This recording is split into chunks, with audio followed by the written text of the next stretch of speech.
may mga magagandang pagbabago na maaari kang ma-experience ngayong first half ng 2025 na maaari magdala ng swerte sa iyo, kapiksi, no? New beginnings, ito yung sinasabi natin mga new beginnings, new journey sa buhay nyo, mga kapiksi. For some of you, parang itong mga bagong simula na to, ito yung maaari magdala sa inyo ng swerte at mga magagandang changes. Ayan yung journey nyo, mga kapiksi, no? So parang yung mga plano nyo, kung meron kayong mga goals, mga plano for 2025 na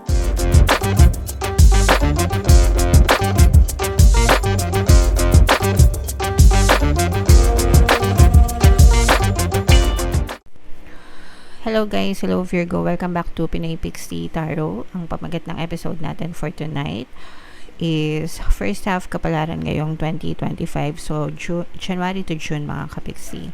Para sa Virgo, Sun, Moon, Rising, Sign, and Venus. Unahin natin itong deck na to guys. Tingnan natin yung mga mensahe sa inyo or yung mga paparating sa inyo guys ngayong first half ng 2025 mga kapixie.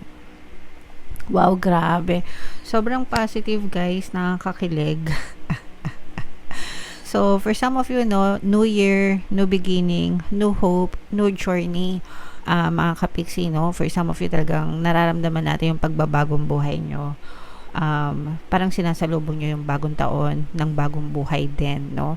Nagsisimula kayo ng bagong chapter ng buhay nyo and parang gusto nyo maging iba siya. Yung taon nyo ngayon is maging iba compared last year or compared ng mga nakaraang taon nyo.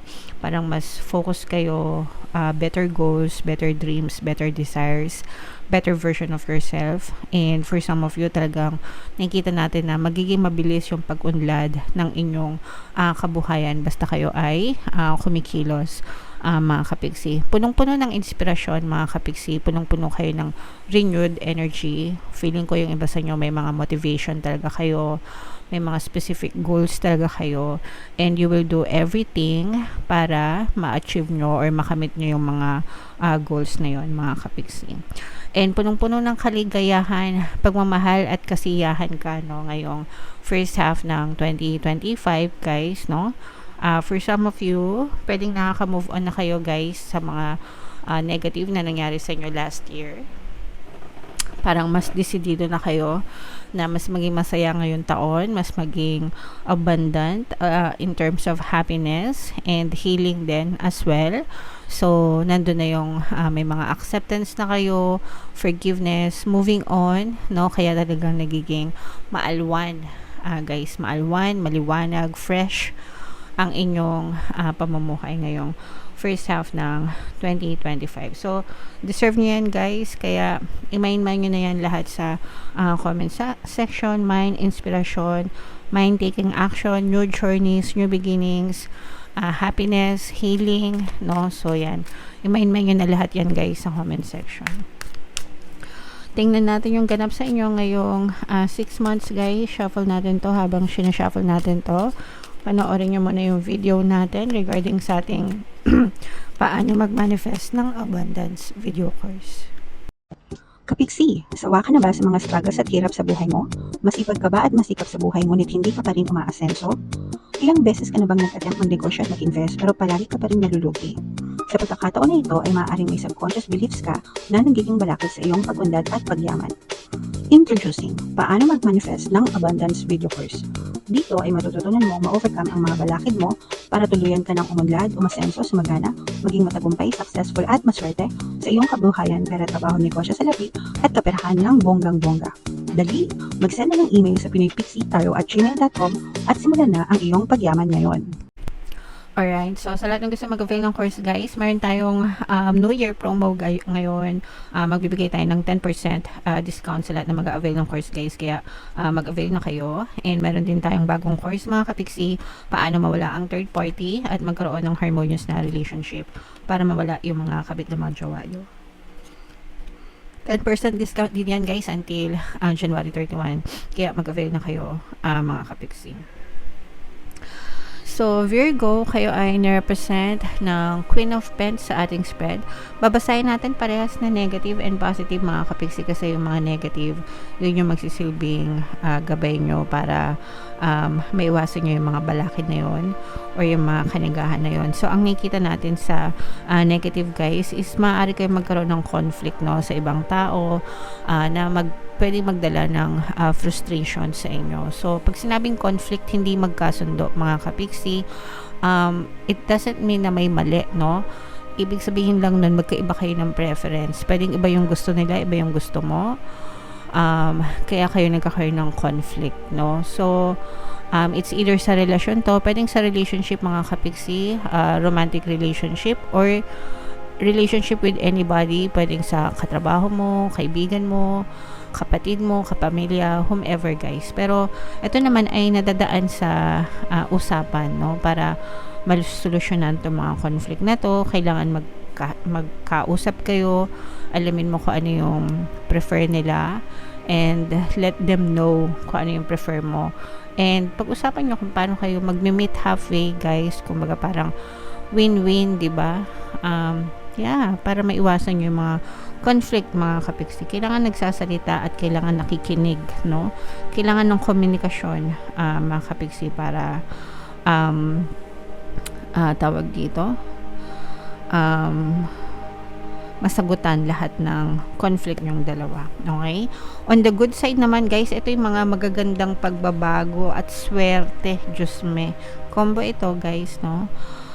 May mga magagandang pagbabago na maaari kang ma-experience ngayong first half ng 2025 na maaari magdala ng swerte sa iyo, kapiksi, no? New beginnings, ito yung sinasabi natin mga new beginnings, new journey sa buhay nyo, mga kapiksi. For some of you, parang itong mga bagong simula na to, ito yung maaari magdala sa inyo ng swerte at mga magagandang changes. Ayan yung journey nyo, mga kapiksi, no? So parang yung mga plano nyo, kung meron kayong mga goals, mga plano for 2025, nakikita natin na talagang you're pouring your heart and soul and mind, no?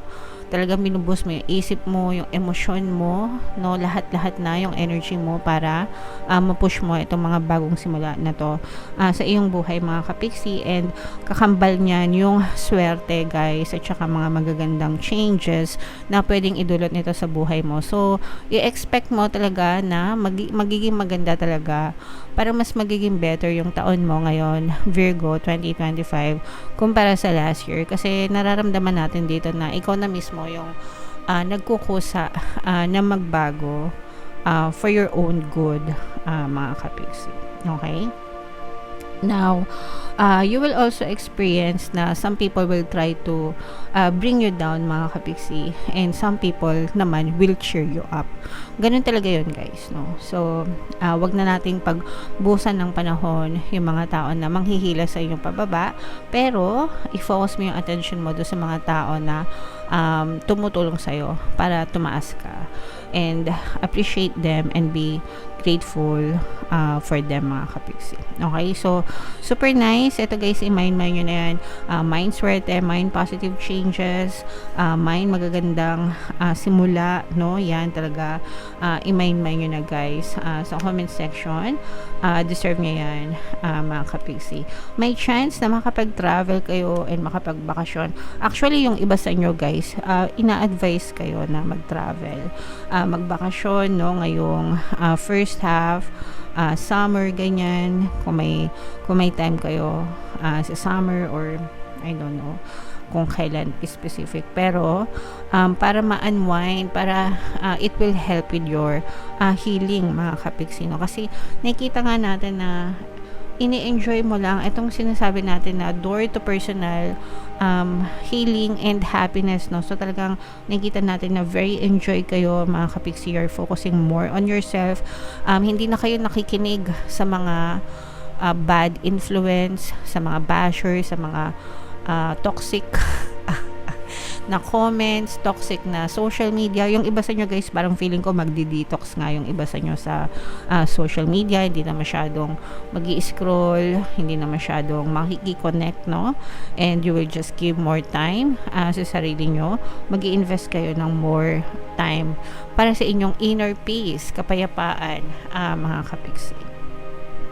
And super nice. So, and tsaka may mga magagandang opportunities pa actually na paparating sa inyo or may isip kayo. Maraming positive news, no? Maraming magre-reconnect kung kailan kayo nag-shut off mga kapiksi, kasi 'di ba sabi ko sa inyo, yung iba sa inyo pwedeng mag-shut off kayo sa social media, pwedeng i-disable niyo yung mga accounts nyo, just focusing on yourself, focusing on your goals, pero may mga taong makakamiss sa'yo, no? And hahanapin ka nila and they want to reconnect with you, mga kapiksi. At saka you have a lot more opportunities ngayong 2025 than in 2024 mga kapiksi. Mas marami kayong opportunities ngayon na again, no, sabi ko nga, ito yung magdadala ng mga magagandang pagbabago, positive changes, at saka mga swerte sa inyong kabuhayan, guys. So overall mga kapiksi, super nice, super ganda ng inyong first half ng 2025, as in very very positive talaga mga kapiksi. So i-mind nyo na tong lahat sa comment section, itong personal healing, happiness, swerte, positive changes, itong mga opportunities na to, grabe, sobrang ganda. Jam-packed ang reading nyo, Virgo. Comment down below if naka-resonate kayo and if feeling nyo para sa inyo yan. I-mind nyo na, Virgo. Bunot pa tayo ng isang card para sa additional message for you, Virgo. Ayan, instead of praying for an outcome, I pray for the highest good for all. Ito guys, parang ano to, no? Parang pangkalahatan na you're not just manifesting for yourself, pero minamanifest mo for everyone, di ba? Like, kunwari, world peace, yeah.